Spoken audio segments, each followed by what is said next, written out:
Magandang araw mga ka-Easy Peeps.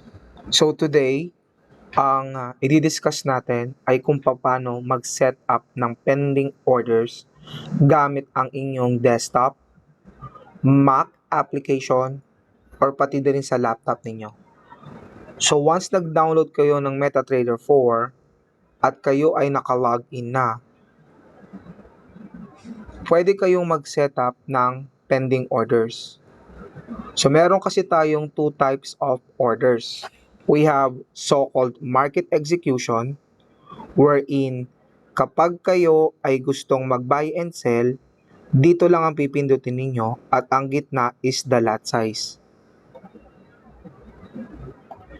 Meron din tayong tinatawag na pending orders. Paano mo siya gagamitin? So meron tayong different ways on how to do that. Una muna, pwede kayong pumunta sa new order and then make sure na yung symbol ay yun ay mismong market or symbol na gusto ninyong i-trade. For instance, tayo magte-trade sa gold. Ang volume is the lot size. So dito, i-click mo lang yung type pending order. So meron tayong buy limit, sell limit, buy stop, and sell stop. Depende kung ano ang gusto ninyong mangyari. Pero madalas ang ginagamit natin is buy limit and sell limit.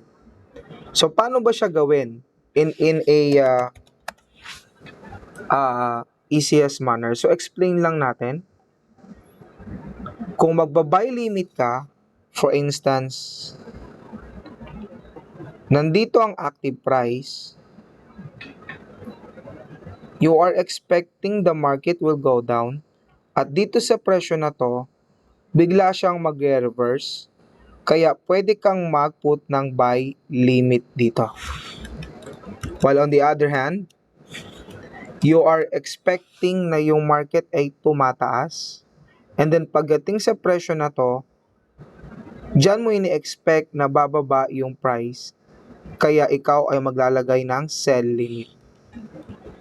Para naman sa kaalaman ng iba, ang buy stop naman is that yung presyo ay pumapanik at pagdating sa level na to, magkukontinue siyang pumapanik. Kaya, magsiset ka ng buy stop. While on the other hand, ang sell stop naman ay vice versa. Siya ay bumababa at ini-expect mo na ang market ay i-continue niyang ibababa yung presyo. Sell stop. So yun yung mga pinagkaiba ng tinatawag nating buy limit, sell stop, and buy stop. Pero gaya na sabi ko, madalas, ang ginagamit natin ay buy limit and sell limit lang. So for example, tayo ay nag-signal, sabi natin gold sell limit between $2,405 to $2,412 price range. So any price within this zone ay pwede kayong maglagay. So pwede nyo ilagay 2405. Ilalagay nyo lang dito sa up price 2405. And then may nakalagay na ditong sell limit. So ang ilalagay mo lang sell limit. And then nakalagay na yung suggested na SL. Ilalagay mo lang 2440. Tapos meron din tayo ditong TP1, TP2, TP3 or 20 pips, 40 pips, or 60 pips. So ikaw nang bahala kung anong gusto mong piliin na take profit. Pero let's just say na ang pipiliin mo is 2393.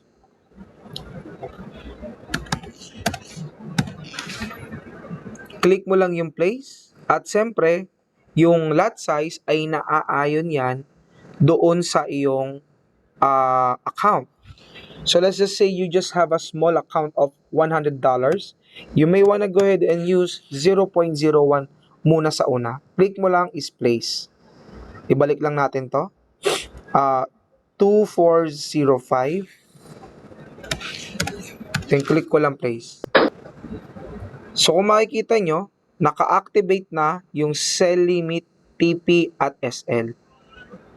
Pwede mo din pagsabayin multiple times ng sell limit and buy limit. So, pwede mong gawin new order.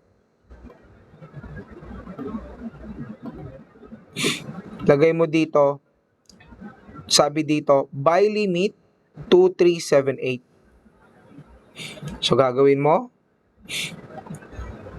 lagay mo pending order, buy limit 2378. Tapos, kokopihin mo lang yung SL 2364.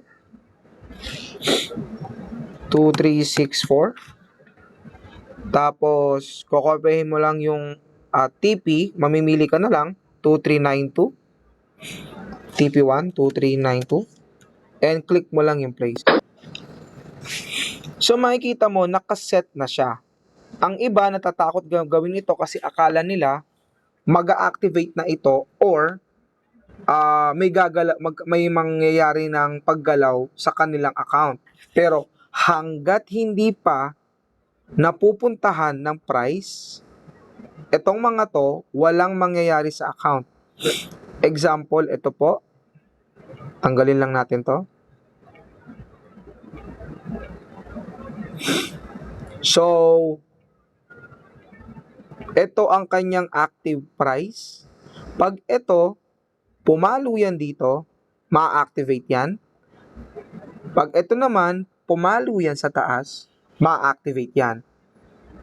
So, isa lang naman ang pwedeng ma-activate sa mga yan. Dahil taas or baba lang naman ang pupuntahan ng presyo. Nevertheless, makikita mo na din dito kaagad kung magkano ang magiging stop loss mo pag na-hit, which is, in this example, $35. Pag dito naman po, di ba, sample sa buy limit, pag na-hit yung stop loss ko, $14. While on this one, kung na-hit yung SL ko at kung na-hit yung sell limit ko at umayon sa akin ng market, kikita ako ng $12. Ganun din sa buy limit, $14 naman. At pwede mo din siyang i-adjust anytime you want kahit hindi pa activate. Ngayon, kung hindi siya ma-activate, all you have to do is just to close the trades. X at wala pong nangyari sa account nyong movement. Pwede din kayong mag-buy limit, sell limit order nang hindi na pumupunta dito sa button na to. Just right-click anywhere here sa price. Right-click, sell limit. Pero syempre, naka 1.00 ang lot size. Kailangan mo munang baguhin ito dito. Gawin mong naayon sa iyong account. 0.01, sell limit. Tapos dito naman po sa baba, kung gusto nyo, buy limit. At pwede mo yang i-adjust sa gusto mong rate. And then since walang SLTP, pwede mo siyang bantayan or pwede ka ding mag-set ng SL or TP by double-clicking itong mga to sa baba. Double-click, iset mo yung stop loss and take profit and then modify, yun na po yun. Pag hindi mo naman siya gagamitin, you can go ahead and close the trade para walang mangyari sa account. Kaunting tip lang, para po sa kaalaman ng lahat, kapag gagamit po kayo ng buy limit, sell limit na orders, make sure na bago po kayo matulog or kung wala na po kayong gagawing trades within the day, make sure na i-close nyo po lahat kasi every other day, nagbabago po ang sentiment ng market. Kaya, huwag nyo po nga hayaan na naka-pending order siya ng lagpas ng 24 hours. Additionally, ipapakita ko lang po sa inyo yung ating recommended lot sizing para naman po makatulong sa inyo kung paano po kayo mag-trade. So, ito po ang recommended lot sizing natin for each account. Kapag sinabi nating high risk setup sa mga signal, meaning merong chance na mai-hit yung stop loss niya, kaya mas maganda at suggested natin na kayo po ay gagawa or magi-entry ng naaayon na lot size. At nakikita niyo po sa inyong screen, yan po yung mga suggested lot sizing, depende po sa inyong account. So muli, maraming salamat sa inyo mga ka-easy peeps. Hanggang sa muling next video.